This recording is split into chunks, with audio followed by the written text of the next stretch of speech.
Hi, my name is Paul Bees and I'm with Verseek Search and Consulting. I've been in the staffing industry in the Twin Cities for about 30 years. I wanted to take a few minutes and talk to you about how to prepare for a face-to-face or in-person interview. I recognize that during the COVID crisis there's not a lot of that going on, but I'm confident that in a short amount of time we will be back to face-to-face meetings. A couple things to be aware of is make sure you know where you're going specifically and who you are meeting with. So make sure you have a specific address, that you have the name of the person that you're meeting with and their phone number, just in case you should need to call them if you are delayed for some reason. Speaking of being on time, if you have an appointment at 9 o'clock, show up at least 10 minutes prior to your meeting. So get there at 10 minutes before 9.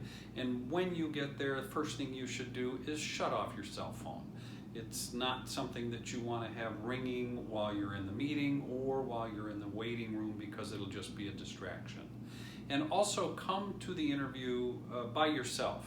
This is something that you're doing alone. You're not bringing your dog, you're not bringing your favorite pillow, and you're not bringing a parent. So this is something that you would just be prepared to do by yourself. If you need a ride, have somebody wait for you in the parking lot and collect you after your meeting.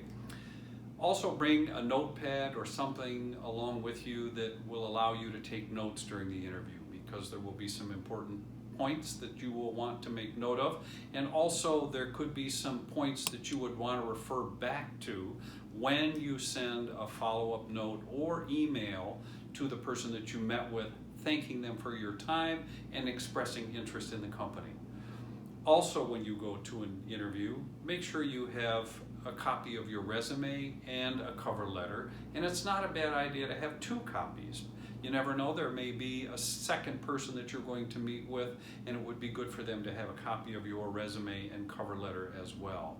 One thing that I'd really like to emphasize is when you first meet that person, make sure that you give them a firm handshake, if it's socially acceptable at that point, and make sure you look at them directly in the eye. So a good, strong handshake, look them in the eye, and tell them that you're happy to meet with them.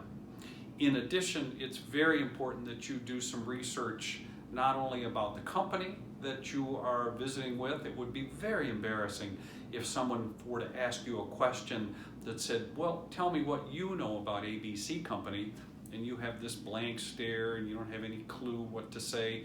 That doesn't really show that you've done any research about the company.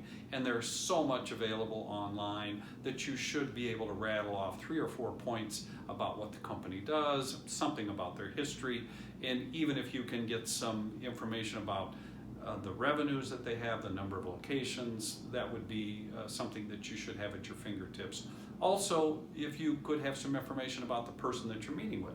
Take a look at their LinkedIn profile, see if there's something there that you have in common with them, because they will remember that. So the face-to-face interview is something that CEOs do and everybody down the line. So it's an important first step in your career, and it's something that you should have fun with, but be prepared for. Thank you very much and good luck.